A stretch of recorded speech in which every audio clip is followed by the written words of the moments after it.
Hi, everybody. Thanks for joining me. I'm excited to be here to talk to you a little bit about design thinking. Looking forward to your questions when we get to meet in person. So today I want to talk to you a little bit about this idea of design thinking, to ask the question, what good is design thinking and why do any of you care about it? So today we will talk about defining design thinking. I'll tell you a little bit about what it is if you've never heard of it before. We'll talk about the design process, so give a little bit of completion to that. And like to kind of put in your own head the idea of different ways of thinking and how that fits into the design process. And then give you two examples. One of them kind of a case study of how businesses and companies think about design thinking, but how it's useful in other aspects too of problem solving. And then I'll give you a little bit of a design thinking workout, something maybe you can practice at home if you want. All right. So what is design thinking? Well, design thinking is simply human-centered design. That's all it is. So we can think of design as a very, very general thing.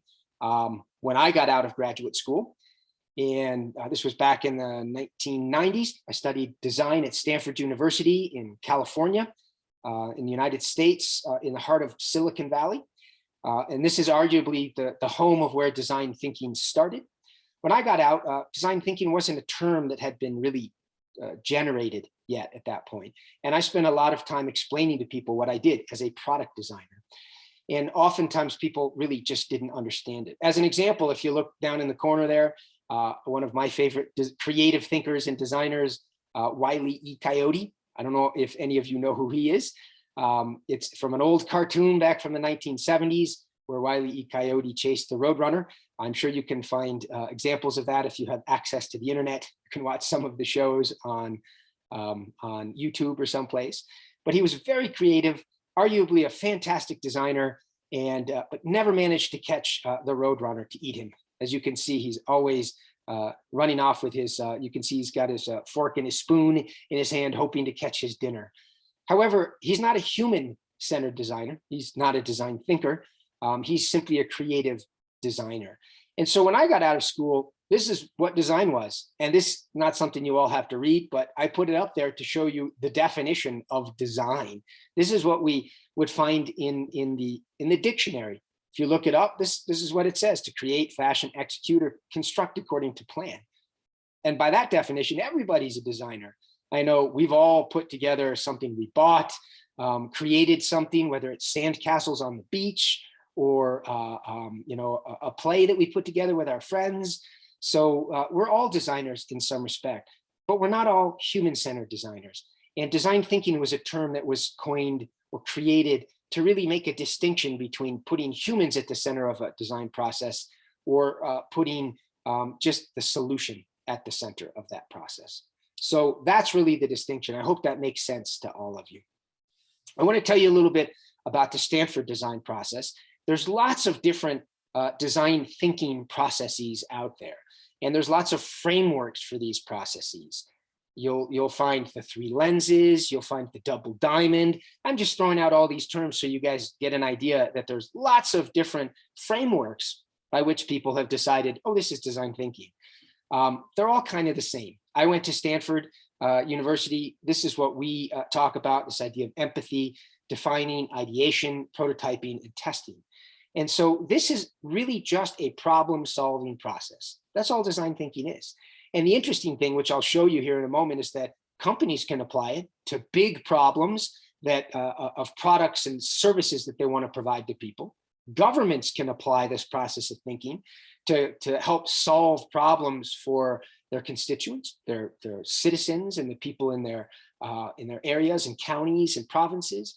And individuals can apply it to their own lives to solve problems within their own realm.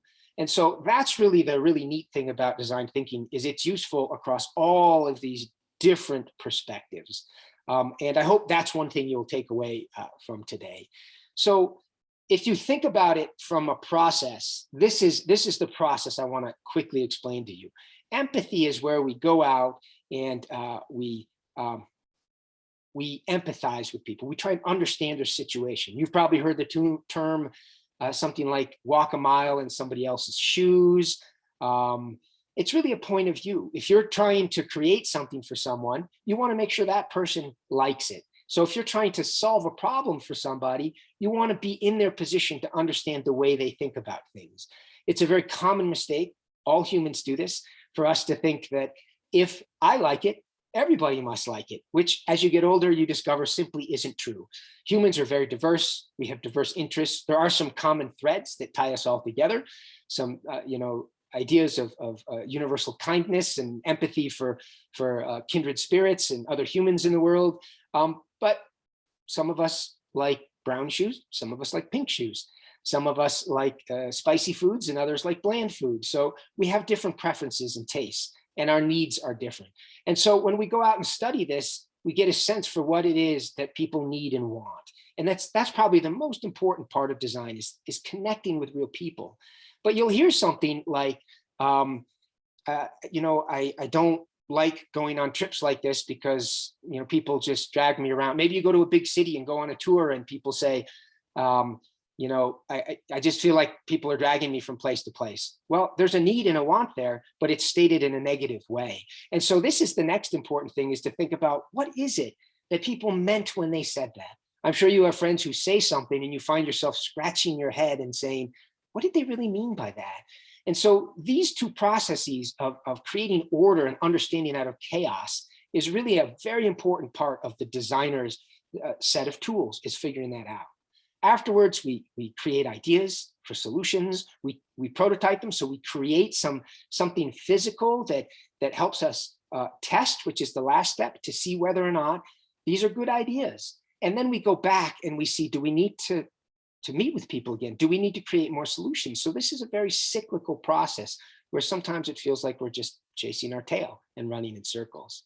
So that's a really quick overview of how design works. And really it comes down to really two essential fundamental ways of thinking. And I want to explain those to you real quick. And I want to show you this in a graphic form first. Look at the colors here on this particular, whatever you might call that. Well, this particular, what is that? Shape, that's what I'm trying to say. And let me go back real quick and show you the colors here. Notice that these colors are connected, are the same as these colors. And we have these two words here, focus and flare. So you can see when we're in this observation and empathy phase, we are doing all of this flaring. You can see that's where these are flaring out. When we're in defining, we're focusing, and so on. This actually, by the way, is the double diamond design framework that people sometimes refer to. But what are those focus and flare? Well, they're really two different ways of thinking. Convergent thinking is when we're focusing. And let me go back here, you can see that we're converging to a point, right? If we continue these, we'll end up at a point. That's convergent thinking. And convergent thinking leads to a specific correct answer that has some type of truth value. For example, 2 + 2 is 4. It's not 5. It's not maybe some shade of the color of red. It has one specific answer, which is true to most of us. Whereas divergent thinking, that's where we're flaring, results in multiple answers, each with distinct attributes, all of which could be true. I might ask all of you, what's the best food in the world? And all of you could give me answers, and all of you could be right. So you can see that design is a whole process of these two different types of thinking that all of you are familiar with and use all the time. But in design, we ask people to be conscious of that use of those thinking processes. So when you are observing, you have to be really good about making sure that you're using that divergent thinking set and not being critical, thinking, oh, well, I shouldn't write this down because that probably isn't important. We write everything down. We observe, we interview people, we try to understand. The same thing when we're creating ideas. All ideas are good. Of course, not all ideas are the best idea for what we're trying to do. And that's why we start doing this convergent thinking, which is where we test, build prototypes and test those ideas. So you can see that this is a problem-solving process that has values in a lot of different ways. So let's talk about maybe the different ways you might have some value in that. There's a Tesla Roadster. I don't know how many of you might see on the roads there in India. I know everybody talks about Tesla all over the world now, at least in the crowd of people who have some money to talk about that, which doesn't include me. But Tesla's an exciting company in a lot of ways because they're really shaking up the way businesses think about ideation. Of course, they're not the first company and they're not the only company, but I just bring them up as an example. If you think about how a company like Tesla or any large company you might think of in India as well is shaking up a little bit the way they think about solving problems. So there's a lot of tools that we use in these different steps. For example, in empathy, we go out, we do interviews, we do visits, we do observations. So and many, many more things. We have tools that we pull out of our toolbox and use when we're in this phase, this part of the design thinking framework. When we're defining, we use things like empathy maps. We use things like mind maps. We talk about inferences. So again, we have tools. And as we move on to ideation, we use brainstorming, which many of you may have heard of that term. There's techniques like Scamper and biomimicry. If you look closely here, this is where Velcro came from. Velcro, there's an interesting story about a person who was walking and saw these burrs sticking in the fur of their pet dog and thought, what an interesting way that nature has found to embed itself into fur. Can I use that in some way that will help serve different needs that we have here? So those are examples of how we find ideation. And then we move on to prototyping. We make quick and dirty prototypes. We have 3D printers, which are more sophisticated. We tape together things or find pencils and tape pieces of paper to help communicate through prototyping. And then lastly, we have lots of tools in the testing realm as well. So the important thing to note here is simply that we have tools that help step us through each of these different phases of design thinking. So how does a company use this? I'm going to give you a couple examples, one by a company, and then I want to talk about a way that people are applying design thinking to something that really doesn't make them money, but helps maybe improve a situation for individuals. Let me tell you this story quickly.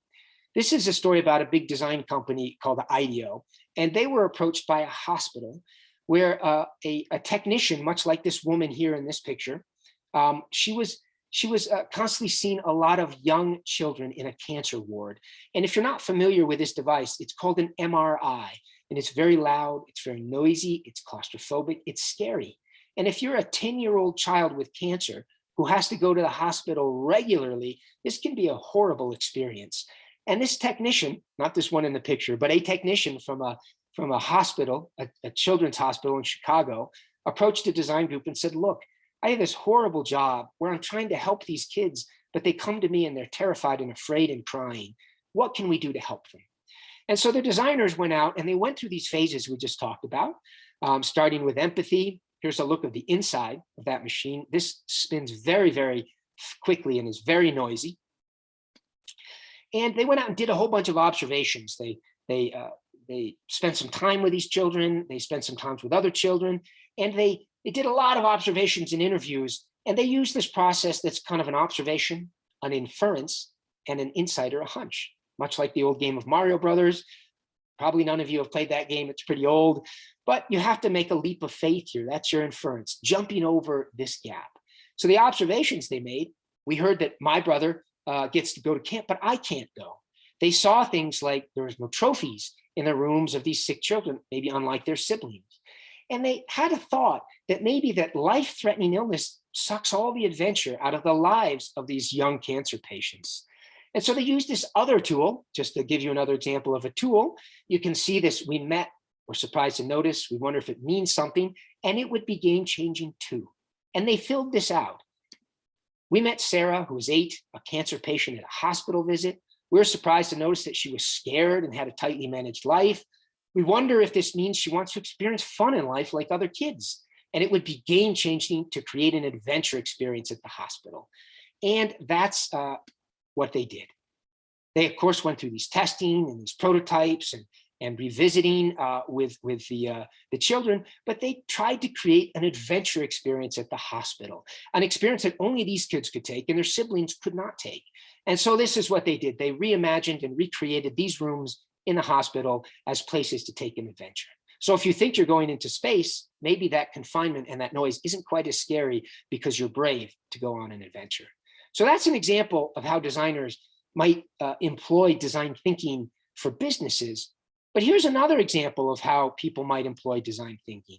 A colleague of mine, Bill Burnett, who teaches at Stanford now, and a fellow Stanford professor, David Evans, created and collaborated and wrote a book called Designing Your Life. And they've taken these principles of design thinking to considering how you might design your own life, thinking about empathy, visiting with yourself, interviewing, considering what's important, prototyping aspects of your life that you can test out and see if that's a good fit.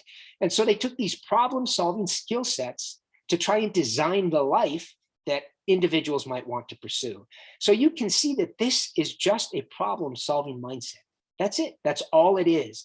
And you can employ it in different aspects of a personal life, or even take it and employ it in a way that you can turn it into a profession or career in some way. So let me just leave you with some skill sets to practice. And these are really basic, but I think it's an important thing to think about. What makes a designer successful is really their mindset. And there's 4 main things that make designers successful. Designers are open-minded, they're observant, they're good listeners, and they're curious. And this leads to really being very empathetic, being able to understand when ideas are good or bad, being able to test and use some critical thinking to determine whether or not you've created a good solution or a bad solution, and to let bad solutions go away and let good solutions continue and prosper and thrive. So let me give you just some homework exercises, because you might look through that list and say, I'm not very good at some of those. If you aren't, here's some things you can practice. Maybe take you 30 seconds a day. So for open-mindedness, once a day, you can practice this by maybe accepting an offer you might have refused, or trying to understand the point of someone you disagree with. So open up your mind a little bit and do something that challenges you just a little bit. I love, this is my favorite one, being observant. Once a day, spend a moment just watching something. Take a quiet moment to yourself. You can watch somebody prepare coffee. You can watch children play in a park. You can watch parents discussing something at a table, watch a leaf falling, really to be present and give that moment your full attention, to pay attention to those details. Details are very important in design work, and being able to see them is an important aspect of what we do. Being a good listener. Once a day, be quiet and really listen to someone else talk. This is a really powerful gift that you can give to people. Give them your complete attention, and don't think about what you're going to say next. Simply listen. That's something that most of us don't do, and is really a great thing to practice. My other favorite thing to do is this idea of being curious. So once a day, indulge your curiosity. Stop and pick up something shiny you found on the ground. I have a whole box of things that I personally have picked up in my own indulging of curiosity. Read an article that you just grabbed your attention. Ask somebody a friend to repeat what they just said, and go further in something that they're discussing with you. So indulge your curiosity every single day. All right, I think the important thing to remember is that you may think to yourself, well, I can't do any of these things, but practice really makes you better at everything you do. We all know that Spider-Man is just a skinny little kid, but in fact, Spider-Man can look like the Hulk too if he practices and works on his strength. All right, looking forward to your questions.